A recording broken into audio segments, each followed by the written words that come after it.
Eu te saúdo com a paz do Senhor. Antes de começar a aula de hoje, eu quero agradecer a você que me acompanha aqui no canal, pelo seu computador, pelo seu tablet, pelo teu celular, ou mesmo pelo seu televisor. Que Deus em Cristo continue abençoando a sua vida.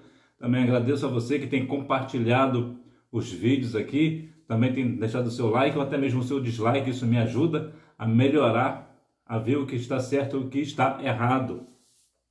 Esta lição número 12, do dia 21 de setembro, que é o Dia Nacional da Escola Dominical, o caráter missionário da Igreja de Jerusalém. E ser cristão significa pequeno Cristo? Fique aqui comigo que você saberá. Eu também te darei algumas referências bíblicas para uma melhor compreensão da aula e também te darei as respostas do Revisando o Conteúdo. Texto áudio. E havia entre eles alguns varões de Chipre e de Cirene, os quais, entrando em Antioquia, falaram aos gregos, anunciando o Senhor Jesus. Atos capítulo 11, versículo 20. Verdade prática. Faz parte da missão da igreja a evangelização de povos não alcançados. Para esta aula de louvores sugeridos, 9, 11 e 34. Introdução. Com o ingresso do evangelho na cidade de Antioquia, a igreja dava seu primeiro salto na missão transcultural. O ID de Jesus é preciso ser levado a sério. Nós vemos que a igreja de Antioquia foi, claro, uma igreja perseguida. Então veremos que, na bem da verdade, quando nós vemos uma questão dessa de um grande salto transcultural, ou seja, sair da nossa cultura, sair do nosso idioma, da nossa cultura propriamente dita, é algo que verdadeiramente é bem complexo. Nós já temos uma certa dificuldade para evangelizar o Brasil, que é o nosso idioma, a nossa cultura. Imagine numa outra cultura, num outro país, imagina inclusive numa língua inglesa, por exemplo, que aqui na Argentina, nos países aqui, nós até entendemos uma coisa ou outra, mas nos Estados Unidos, por exemplo, na Inglaterra, lá no Reino Unido, na Escócia, imagine a dificuldade no idioma, isso sem falar, claro, também na cultura. Tem situações que nós podemos fazer aqui, mas nós não podemos fazer em outros países, por exemplo. Então existe uma questão de cultura, existe sempre uma grande dificuldade. Então o ingresso ao Evangelho do Senhor Jesus requer prática, requer que nós venhamos verdadeiramente levar o ID de Jesus a sério. Mas nós precisamos continuar esse propósito de fazer missão. Uma igreja com consciência missionária. O Evangelho para além da fronteira de Israel. Assim como Filipe, que em razão da perseguição levou o Evangelho à cidade de Samaria, da mesma forma esses crentes que também faziam parte desse grupo de cristãos perseguidos levaram o Evangelho para além da fronteira de Israel. Quando vemos uma questão de perseguição, e a perseguição aqui era algo mais profundo do que nós vemos hoje. Aqui no Brasil, posso falar com até uma certa tranquilidade que não há perseguição a cristãos. Não da forma que existem em outros países como a Coreia do Norte, Bangladesh, Irã, só para citar alguns nomes. Aqui a perseguição é mais uma de intolerância religiosa, Que, por exemplo, você vai fazer um culto, por exemplo, ao ar livre, e alguém pode ser que impeça você ou venha falar algumas coisas que te ofenda até. Isso aí é a nossa perseguição, ou seja, não é nada comparado à perseguição da Coreia do Norte, da Bangladesh, Irã e tal. Então veja que a perseguição, na verdade, ela é algo extremamente importante para a Igreja do Senhor Jesus.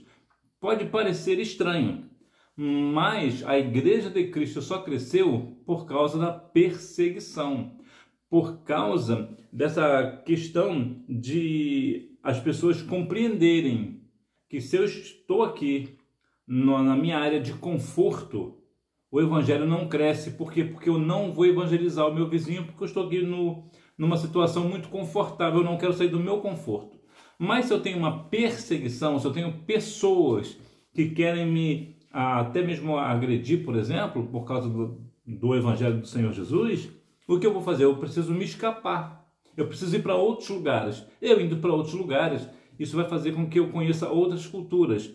E obedecendo o de Jesus, eu vou começar a evangelizar outras pessoas. Então, veja que é necessário a perseguição, Por quê? Porque com a perseguição nós começamos a nos mexer, nós temos a atitude de fazer alguma coisa.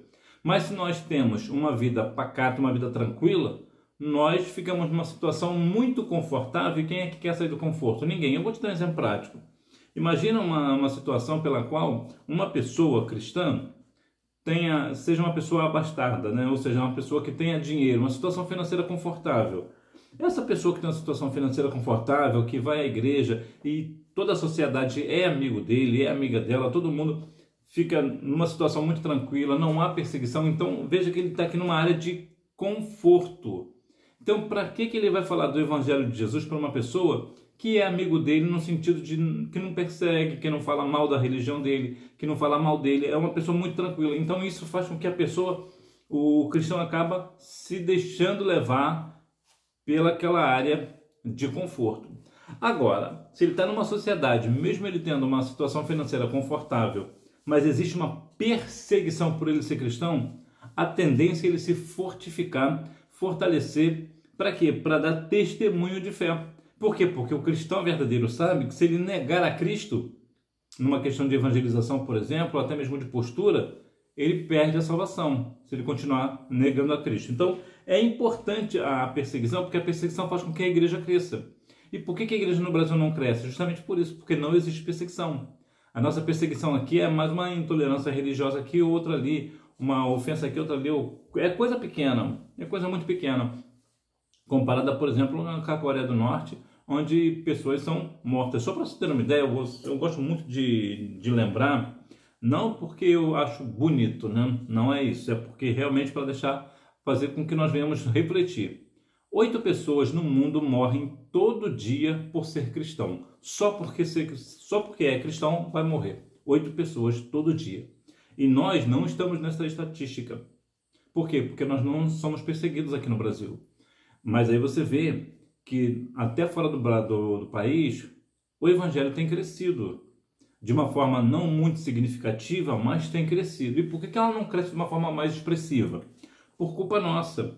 Porque nós não vemos o evangelho de uma forma mais ampla. Nós estamos na nossa área de conforto, então está tudo bem. Agora, se nós olhássemos verdadeiramente para os missionários que estão fora do país, o que ele está passando por lá? O que ela está passando por lá? Ela precisa disso ou precisa daquilo? Então nós iríamos sermos mais o quê? Mais amorosos, tanto no sentido de contribuição, de oração, por exemplo, e iríamos com eles também. Então isso faria com que o evangelho crescesse lá fora. Mas são pessoas muito específicas que vão para o exterior, né, para outros países, para propagar o evangelho do Senhor Jesus. Por quê? Porque na verdade somos poucos corajosos. Inclusive é importante salientar que à medida com que as pessoas sofrem lá fora, nós também sofreremos aqui. Haverá um tempo que a perseguição chegará para nós. Então o ideal era fazermos o quê? Fazermos obra missionária em todos os cantos do mundo, principalmente naquela janela 1040, onde vários países, né, de grandes populações estão inseridas que não são muito abertas ao evangelho. E é por isso, nessa janela 1040, ela é extremamente importante ser evangelizada. No entanto, a igreja no Brasil, por exemplo, eu digo muito na igreja do Brasil, porque como nós temos igrejas aqui muito grandes, que têm muitas ofertas, muitos dízimos, valores muito altos, nós deveríamos, né, ao invés de pagar valores altíssimos a pastores, enviar esse dinheiro para a obra missionária. Se nós fizéssemos assim, o que aconteceria? Muito mais pessoas iriam ser alcançados pelo evangelho do Senhor Jesus. Então essa pessoa que foi evangelizada hoje não vai te perseguir amanhã. Então é importante que nós venhamos ter isso no nosso coração. Então o evangelho para além da fronteira de Israel, no nosso caso, e as fronteiras do Brasil. Cristãos dispersados, mas conscientes de sua missão. O que vemos são cristãos conscientes da missão de testemunhar de sua fé, onde quer que estivessem. Eles haviam sido comissionados para isso. Somente cristãos participantes de uma igreja consciente de sua tarefa missionária age dessa forma. Independente de onde nós estivermos, nós devemos ter muita consciência da nossa missão. E qual é a nossa missão? Pregar o Evangelho de Jesus, independente do lugar que nós estejamos. Mas somente pessoas, né, somente cristãos, que verdadeiramente inseridos no Evangelho do Senhor Jesus, cristãos verdadeiramente que têm essa consciência missionária, são capazes de fazer. Por quê? Porque nós sabemos que Jesus disse que ide por todo mundo e pregar o Evangelho a toda criatura. Isso é notório. No entanto, quantas pessoas são envolvidas verdadeiramente com missões? Quantas pessoas verdadeiramente enviam, por exemplo, valores para outros países, né? Para outros ministérios, por exemplo? Quantas pessoas de nós dobram os nossos joelhos todos os dias para orar por um missionário, por uma missionária? Quantos de nós iremos verdadeiramente fazer o ID de Jesus? Então é verdade que algumas situações, é verdade que existem algumas situações específicas pelas quais as pessoas não podem ir, né? Por uma situação ou outra, questões familiares, saúde, entre tantos outros exemplos. Mas eu digo a pessoa que tem disponibilidade, aquela pessoa que pode ir, ela sempre retrocede. Por quê? Porque fazer missões é algo que, de uma forma mais material, não vai trazer retorno. A missão não dá visibilidade para o cristão, no sentido de eu vou para lá, vou fazer missões, eu vou ficar famoso. Não vai. Por quê? Porque missões é um evangelho mais profundo. O evangelho é algo mais profundo. O evangelho, a evangelização, porque a missão é um oxigênio da igreja. A igreja que não evangeliza vai fechar as portas. Mas a Bíblia diz que as portas do inferno não prevalecerão contra a igreja do Senhor. É verdade, a Bíblia diz isso. Só que veja bem como é o contexto lá. Observe bem. Mas o que eu quero dizer para você é o seguinte. Quando nós estamos numa igreja, independente se ela é pequena, média ou grande, se a igreja não evangeliza, é notório que as pessoas partirão para a eternidade, ou outras vão para outras cidades, ou até mesmo outro país. Então, à medida que a igreja não é envolvida com missões, as pessoas vão indo embora. Terá um tempo que não terá mais ninguém. Então, a igreja precisa de fazer missões, tanto na sociedade onde mora, na vizinhança, como fora do país, fora do estado. Então, é importante, mas isso só acontecerá com cristãos verdadeiramente que têm essa consciência de que verdadeiramente eu preciso separar esse valor para mandar para missões, eu preciso separar um tempo para orar pelas pessoas que estão em missões, eu preciso ir fazer missões. Nós devemos estar envolvidos com missões de alguma forma. E essas são as 3 principais questões pelo envolvimento de missões. Quais são as 3 partes? O pilar da evangelização, de missões.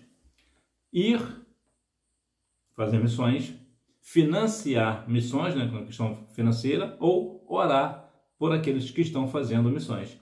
Então, nós devemos, de uma dessas 3 formas, contribuir para missões, porque isso vai mostrar que nós somos verdadeiramente cristãos conscientes da nossa missão e que a nossa igreja também ela é consciente da sua missão.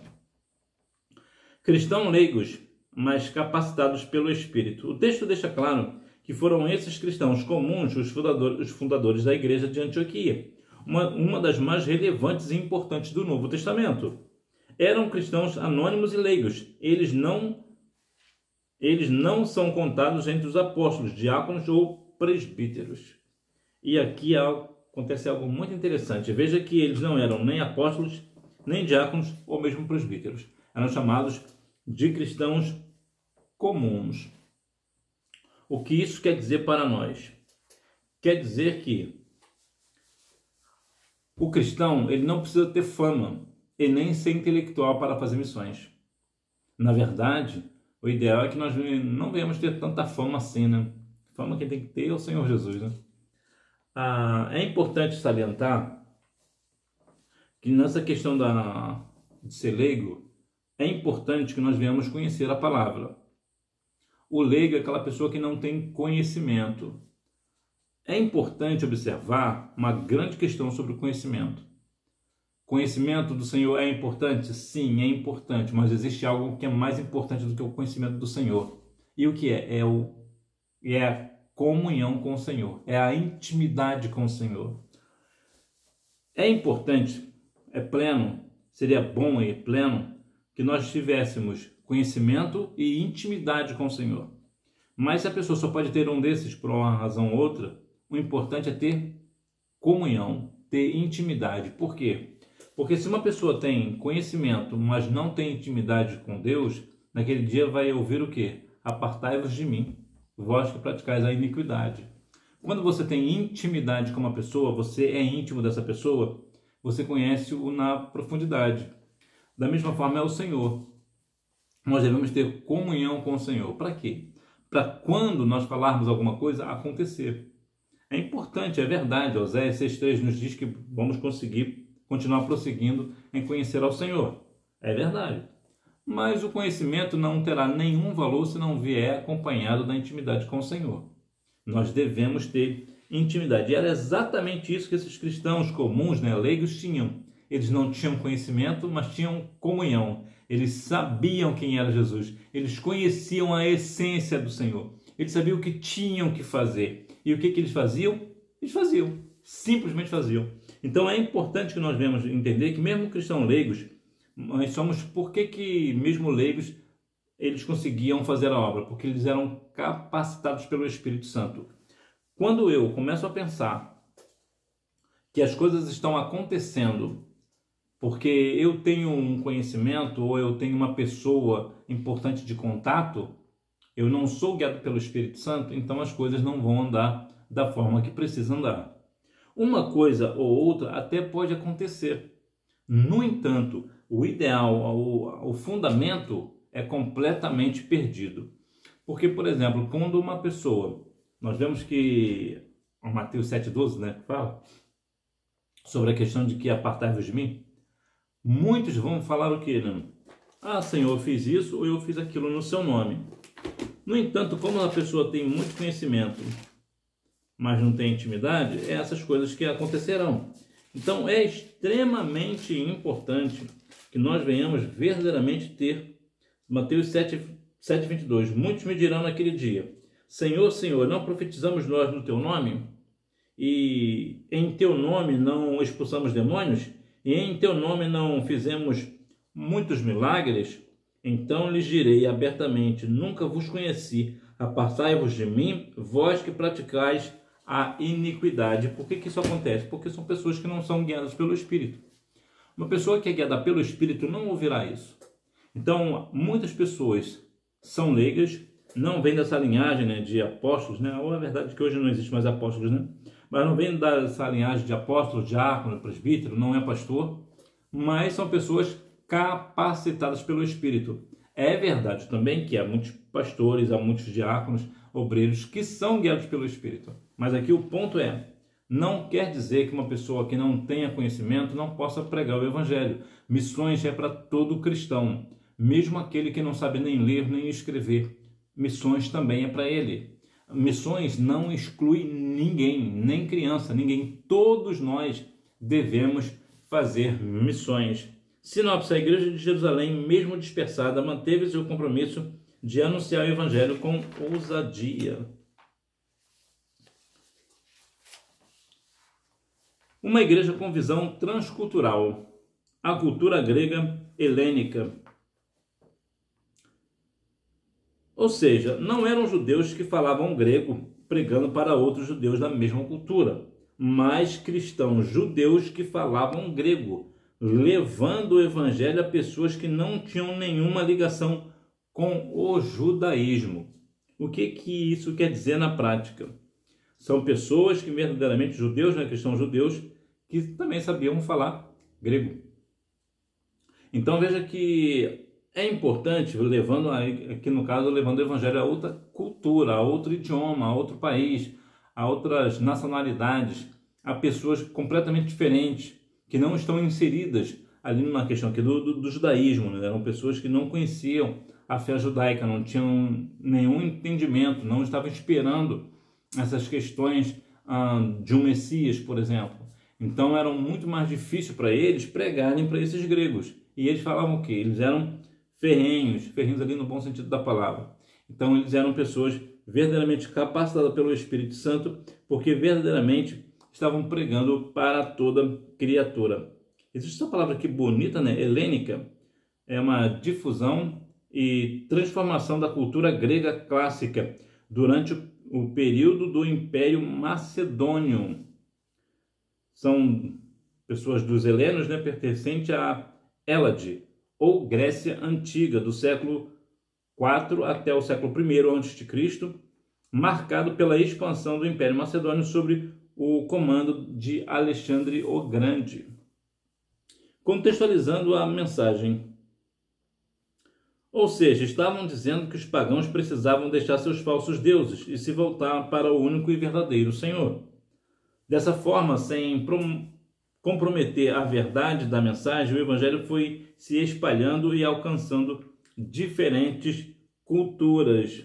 É muito importante que observar esse ponto, porque esse povo, eles não tinham conhecimento do Antigo Testamento.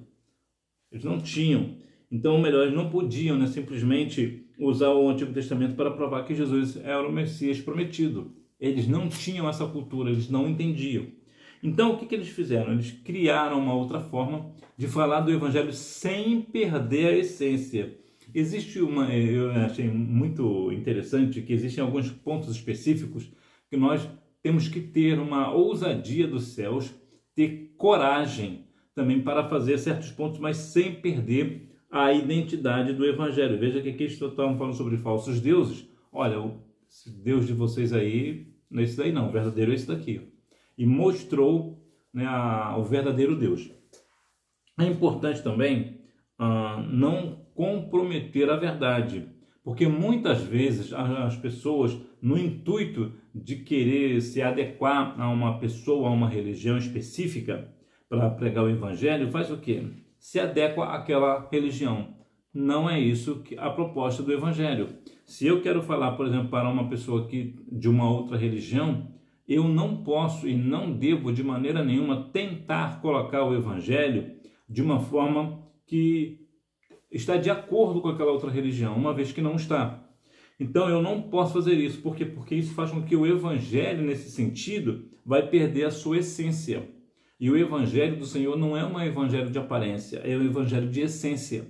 Independente das circunstâncias, nós devemos falar como cristãos, se vestir como cristão, viver como cristão. Nós temos que ter uma essência. É necessário que nós devemos ter uma essência. E quando alguém começa para falar de uma pessoa, de uma religião específica, e começar a querer adequar o Evangelho do Senhor Jesus àquela outra religião, ele está fazendo o quê? Ele está fazendo um ecumenismo. E isso não é bíblico. Deus não está nesse negócio. O Evangelho, ele é puro, ele é a essência, ele precisa ser genuíno. Nós não temos que ficar adequando ao Evangelho a uma pessoa ou outra porque ela é nossa amiga, é nosso amigo, de maneira nenhuma. O Evangelho é simples e sério. Nós devemos falar com a ousadia da palavra, sem perder a essência da verdade. Nós podemos fazer de uma forma diferente, pregar o Evangelho de uma forma diferente, mas devemos falar com sinceridade dentro da essência. Existe um caso muito curioso que aconteceu, me parece que foi aqui no Brasil. Um pastor estava pregando para uma tribo, né? Uma tribo de índios, e que aconteceu uma coisa muito interessante, porque tem um texto que fala que Jesus é o pão da vida, né? Só que lá eles não conheciam pão. E ele ficou, como é que eu vou falar esse negócio? Só que aí ele entendeu uma questão específica. Em vez dele falar que Jesus era o pão da vida, ele disse que Jesus é a macaxeira da vida. Por quê? Porque os índios comiam macaxeira de manhã. Então, e a macaxeira era uma raiz muito presente na cultura dos índios. Então eles entenderam a verdade do Evangelho naquele sentido, porque eles não conheciam pão, eles não sabiam o que era. Então, se ele falar que Jesus é o pão da vida, eles não vão entender. Então, o que ele fez? Ele trouxe uma outra questão para aquela tribo, para que aquela tribo entendesse a mensagem, e muitos índios aceitavam a Cristo como Salvador. Então, é importante que existem algumas questões pelas quais nós podemos usar uma questão ou outra, né? Eu lembro também de uma questão de um acho que era de um cristão, não sei se ele era verdadeiramente um pastor, mas ele era cristão. Ele tinha um amigo que ele gostava muito desse amigo, queria muito que esse amigo dele aceitasse a Cristo como Salvador, mas ele não tinha um argumento, ele não tinha como entrar. Até que um dia ele entendeu que essa pessoa torcia para um clube de futebol, então o que ele fez? Ele começou a saber tudo sobre esse clube. Os craques, tudo, os grandes craques do time, e começou a falar e começou a argumentar e tal. E uma vez esse moço estava num bar e ele começou a puxar assunto desse clube de futebol e ele começou a interagir ali com aquele amigo. O amigo começou a se interessar. Você também torce por esse clube? Não, mas eu tenho muita simpatia por ele. E começou pela ideia do clube, do futebol, ele conseguiu falar da mensagem de Jesus para ele e aceitou a Cristo como Salvador. Então veja que ele trouxe a ideia daquele clube sem perder a essência do Evangelho.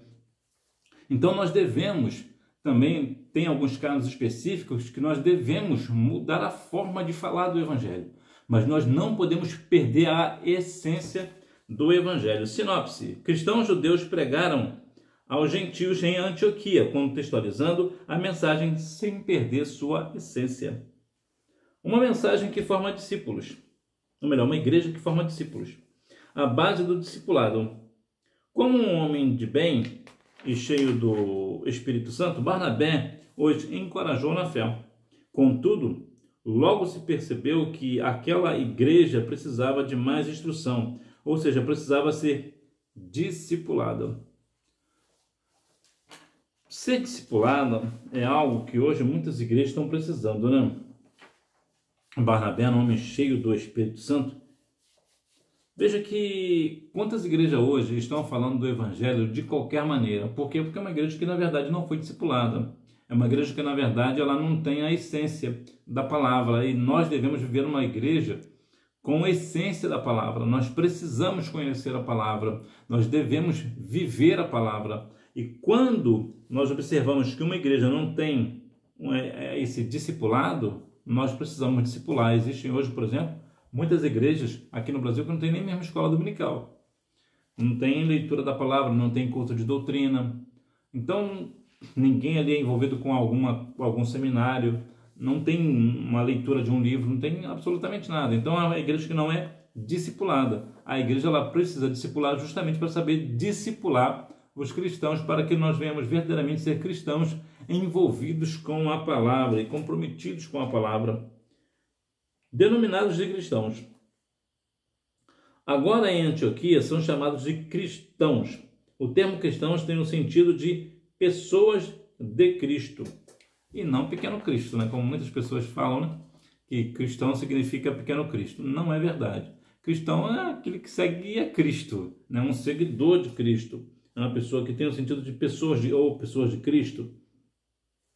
A igreja de Antioquia foi a primeira vez onde alguém foi chamado de cristãos. É muito provável que essa questão também tenha sido por uma questão até de deboche, né? Chamavam de cristão até por um ato de deboche. Independente se foi de deboche ou não, importante que foi assim que os cristãos da época foram conhecidos e somos conhecidos até hoje. A identidade cristã. O que realmente define um cristão não é apenas um nome ou um rótulo, mas sim a sua vida, sua fé e suas atitudes.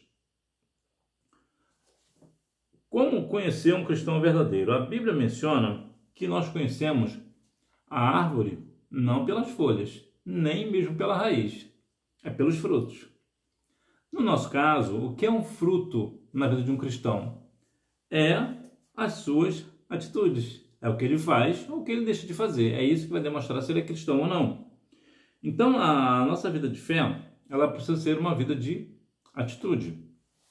É importante ressaltar que a identidade cristã, de modo geral, significa crer em Jesus. As pessoas precisam acreditar no Senhor Jesus. Se uma pessoa não acredita que Jesus é o Cristo, o Salvador, essa pessoa não tem como ser cristã. Essa pessoa também precisa abandonar o pecado. Antes pecava, hoje não peca mais. É uma pessoa que abandonou o pecado. É uma pessoa que recebe a salvação da parte do nome do nosso Senhor e Salvador, Jesus Cristo. Além disso, tem a questão das atitudes. O que é isso? É o que eu faço todos os dias, no meu cotidiano, como eu trato o garçom, né? O meu vizinho, né? As autoridades. Qual é o meu proceder? De que forma que o meu procedimento na igreja, por exemplo, ou numa festa, que eu, na bem da verdade, quer conhecer um cristão, chama ele para uma festa, né? Mas de qualquer forma, qual é a forma de eu agir? É isso que vai definir se eu sou cristão ou não. É o que é o meu fruto, não é a minha aparência, se eu uso roupa de cristão ou até mesmo tem algumas raízes cristãs. Isso não importa. O que é o importante? É o fruto. É pelo fruto que nós conhecemos a árvore. Então é importante salientar isso porque nós vivemos hoje num mundo de um evangelho muito sem renúncia. É o evangelho da autoajuda. É o evangelho que venha como estás e continue do jeito que você está. É o evangelho que não tem transformação. É o evangelho de entretenimento e não de arrependimento. É o evangelho que verdadeiramente não é o evangelho genuíno de Jesus. Então é importante que nós devemos compreender que existem sim diferenças dessa questão de que as pessoas falam muito hoje, né, sobre a questão de cristão, né? Eu vejo cristão hoje na televisão, por exemplo, falando coisas que verdadeiramente um cristão verdadeiro não falaria. Pessoas que são de acordo com narrativas que são completamente antibíblicas, mas bate no peito e diz, eu sou cristão. Não, você não é cristão, porque um cristão não vai pactuar com isto que é um pecado. Então observe que é as atitudes, não é a aparência. Muitas pessoas hoje têm a aparência de cristão, mas é só aparência mesmo, é crente que é crente. Só o sangue do Cordeiro. Sinopse, a igreja investiu no ensino e discipulado, consolidando a fé e a identidade cristã dos novos convertidos. Conclusão, o que se destaca não é uma metodologia sofisticada de evangelismo, mas a graça de Deus, que capacita pessoas simples e anônimas a realizarem a sua obra. Quem deseja fazer, Deus capacita. É importante, mais uma vez, salientar que Deus usa até mesmo aquela pessoa que não sabe nem ler nem escrever. Da mesma forma que Deus usava Paulo. Existe esse paralelo que eu acho muito interessante, ou melhor, paralelo não, os dois extremos, que era Pedro, que era uma pessoa leiga, né? Era uma pessoa de uma forma assim mais rústica, né? No falar, no agir, e Paulo, que tinha um texto completamente rebuscado, era uma pessoa muito intelectual, e Deus usava a ambos. Ambos foram apóstolos, ambos eram altamente usados por Deus, mas eram completamente diferentes. Um, que era Pedro, era uma pessoa leiga, e Paulo era extremamente intelectual. Então veja que para Deus não há separação, não há diferença. Quando a pessoa quer fazer, Deus capacita. Quando uma pessoa faz como Isaías fez, né? Senhor, eis-me aqui, envia-me a mim, o Senhor vai usar, o Senhor vai capacitar. Porque quando uma pessoa reconhece que é pecador, mas que também é lavado e remido no sangue do Cordeiro, que precisa ter uma transformação no seu caráter, mas também ao mesmo tempo está disposto, né? Uma pessoa que está disposta a fazer a obra do Senhor, o Senhor capacitará. Moisés, por exemplo, disse que era pesado de língua, né? Que não sabia falar, mas o Senhor fez o quê? Deus usou Moisés, se bem que o Moisés ali usou um termo mais que nós chamamos de uma falsa modéstia, né? Jeremias também disse que não sabia falar, que não passava de uma criança, né? Na verdade ele falava que não passava de uma criança, mas o que Deus falou? Não digas isso, porque onde eu mandar você vai. Então, quando nós, independente de nossas circunstâncias, porque a verdade é que nós somos pessoas pecadoras.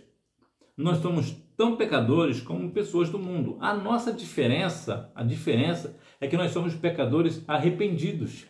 Somos pecadores lavados e remidos no sangue do Cordeiro. Mas todos nós somos falhos. Todos nós temos falhas. Todos nós temos situações pelas quais nós podemos cair. Então é importante salientar que, independente da vida que você está levando hoje, o Senhor vai te usar se você se deixar ser usado por Deus. Independente da sua vida que você está passando, por talvez está aí afundado no pecado, né, por uma situação ou outra, você se arrepende, a Bíblia diz lá em Provérbios 28:13, né, que aquele que confessa o pecado e deixa alcança a misericórdia. Então, o que você faz?